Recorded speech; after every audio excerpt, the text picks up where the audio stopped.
Tohquron Amir Temur tarixi o'rganilsa, Amir Temur biron bir davlatga o'zidan o'zi hujum qilmagan, ya'ni bir sabab bo'ladi va shuning uchun hujum qilgan. Usmoniy turklar bilan, ya'ni Boyazid Yildirim bilan munosabatlari silliq ketmadi, o'rtada urush bo'ldi.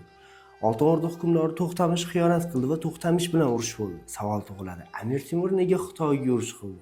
Keling, bugun shu haqida gaplashamiz. Kanalimizga obuna bo'ling, videomizni boshidan like bosib qo'ying, unda biz boshladik. Amir Temur Xitoyga yurishni Hindiston va Anqara janglaridan avval reja qilgandi. 1397-yilda Amir Temur Asheri shahriga qo'shin harakatlari uchun shaylikka olib kelib qo'ydi. U Asheri shahrining ma'nosi qora shahar degan ma'noni bildiradi. Minglagan insonlarni ko'chirdi va ularning asosiy maqsadi yetarlicha oziq-ovqat g'amlash kerak edi. Asheri shahrida 40 ming otga yem bo'ladigan oziq-ovqat zaxira qilindi. Amir Temur lekin o'sha davrda Hindistonga yurish qildi. Hindistonga yurish 1398-yildan 1399-yilgacha davom etdi. Hindiston o'sha paytda Dehli sultonligi tuzilgandi. Dehlining sultoni Mahmudni yengdi Amir Temur va undan keyin Xitoyga yurish qilinmadi. Bunga sabab 7 yillik urushlar boshlandi. Amir Temurning 3 yillik, 5 yillik va 7 yillik urushlari bor. 7 yillik urushlar 1399-yildan to 1404-yilga qadar davom etgan. Amir Temur shu tufayli Xitoyga yurishni kechiktirdi. 1404-yilda Amir Temur safardan qaytdi. Samarqandda kattagina bayram bo'ldi. Bayramga Min imperiyasini elchilari ham tashrif buyurdi va Min imperiyasini yuborgan sovg'a salomlari va maktubini Amir Temurga topshirishdi. Maktubda Min imperatori Amir Temurni bolam deb murojaat qilgandi. Amir Temur bundan jahli chiqdi. Bolam deb yuborilgan maktublar mayli, Min imperatori Amir Temurdan 7 yillik soliqlarni baravarakaga talab qila boshladi.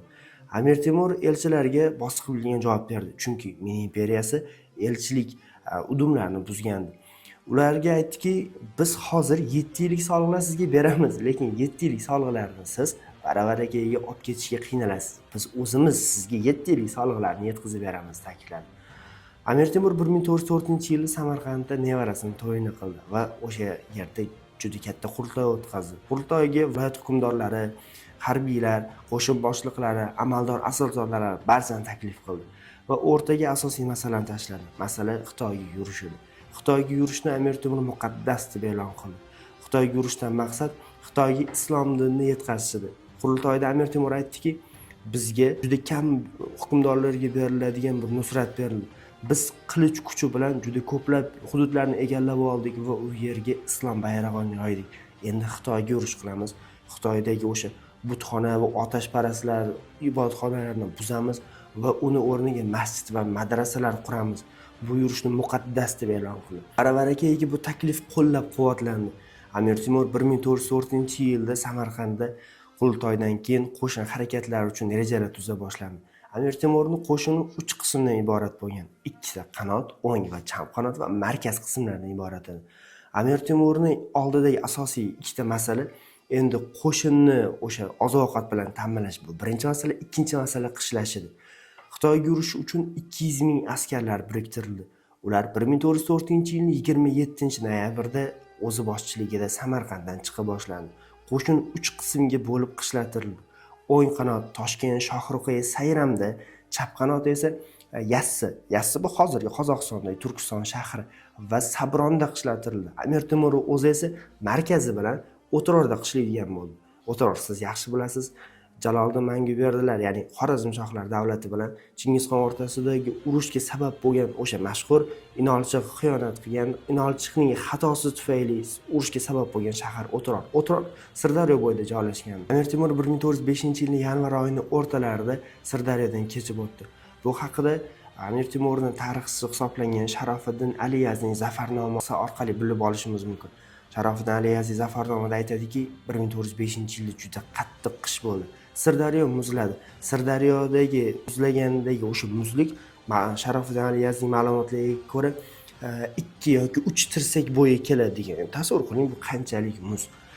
Va o'shanda qattiq qor yog'di.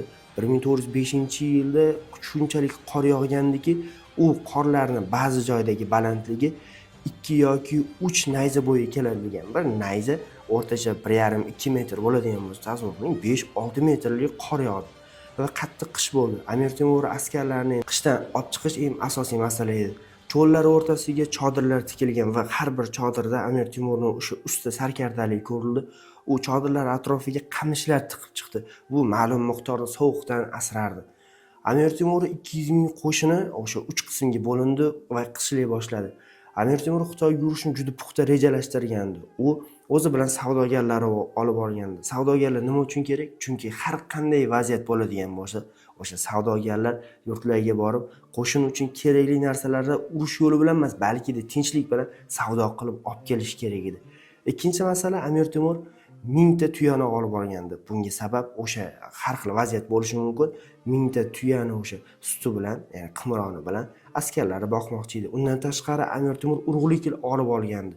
Bunga sabab egallangan yurtlar, egallangan joylarga urug'lik ekib ketish kerak edi. Qo'shin natijasi tugaydigan bo'lsa, mabodo orqaga chekinadigan bo'lsa, o'sha yetarli mahsulotlar qolmaydigan bo'lsa, yangi ekilgan urug'liklar bilan qo'shin ta'minlash kerak edi. Hammasi puxta o'ylandi. 1405-yil kelganda Sharafidin Ariyaziy aytadiki, qattiq betob bo'lib qoldi. U yotdi va xotinlari va qizlarini hammasini Samarqandga qaytarib yubordi. O'zini ahvoli kundan kunga yomonlasha boshladi. 1405-yilning 18-fevralda Amir Temur O'tirorda vafot etdi. U o'lgan paytda shom va xufton namozlari orasida deb ta'kidlangandi. Biz yana eshitgansiz, Amir Temur sochini kal qilib oldirgan va o'shandan keyin biz tilda aytganda meningit, ya'ni bosh shamollagan o'shandan keyin vafot etgan. Bu qanchalik to'g'ri? Tasdig'ini topmagan manbalarga ko'ra, Amir Temur o'shandan keyin, ya'ni kasallikka chalinishdan avval u askarlarning ruhini ko'tarish uchun, chunki askarlar sovuqda qolib ketdi, askarlar ruhini ko'tarish uchun sochini qirdi va u kiyimlarni yechgan holda askarlar yoniga chiqdi. O'shandan keyin u ahvol yomonlashgan degan bir taxmin bor. Ikkinchi taxmin esa Xitoydagi o'sha Ming imperiyasi Amir Temurni zaharlagan degan taxminlar ham hozirgi kunda ilgari surilmoqda. Ming imperiyasi Xitoydagi Yuan, ya'ni Mo'g'ullar tuzgan sulolani ag'darib hokimiyatga kelgan imperiya edi. Ular islohotlar o'tkazib, ma'lum bir qadar hududni kengaytirgan. Shuning uchun ular Amir Temur bilan urushmoqchi bo'lgan va Amir Temur o'ziga teng ko'rmagan bir davlat edi. Ming imperiyasi 1368-yil hokimiyat tepasiga kelgandi. Balki Amir Temur Hindiston va Anqara janglaridan avval Xitoyga urush qilganda Amir Temurni egallagan davlatlar soni yana bittaga ko'paygan bo'lardi. Bu tarix biz xohlaganchalik bo'lmaydi. Amir Temur Xitoyni egallab olmadi va 1405-yil 18-fevralda vafot etdi.